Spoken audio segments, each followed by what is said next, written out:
I've been busy and I have to go to school now, I'm going to review all the Star Wars movies briefly in this video. I'm going to say something small about the movie, then I'm going to grade it. And I'm not going to do The Rise of Skywalker in this video. I'm going to do an in-depth review of that tomorrow, and I will grade it in that.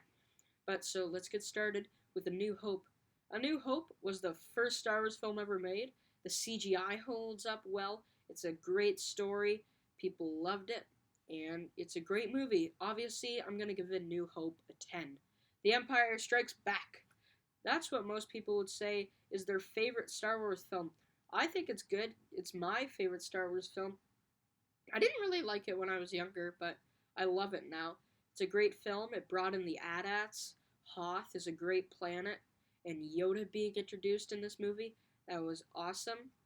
And Han Solo getting frozen in carbonite, that's one of the most iconic movie moments. The part of Darth Vader saying, "No, I am your father." No! That's a great moment, the number one Star Wars moment. And this is an excellent film. And I'm going to give Empire Strikes Back a 10. Return of the Jedi. Return of the Jedi is a good film. It's not as good as the first two, but I think it's good. It's kind of doesn't really know its tone at some points. It's really serious. Then other points, it's just kind of fun and funny. It's not a flawless film, but it's fun. I'm going to give Return of the Jedi an 8.5. Now, we go on to The Force Awakens. The Force Awakens was a really good start to the sequel trilogy. It's a great film. It might be the best in quality of the sequel trilogy. I think The Force Awakens is great. It feels different from the originals, and it also stays too closely to the story of A New Hope. That's all I'd say really about it. And I'm going to give The Force Awakens a 9.5. The Last Jedi. The Last Jedi was a great movie. I loved it. A lot of people don't like it. It's quite divisive.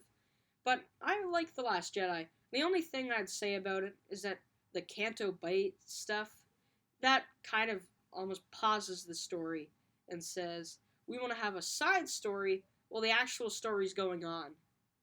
And maybe it's just to make the actual story seem longer, because it would have been a shorter movie without all the Canto Bight stuff.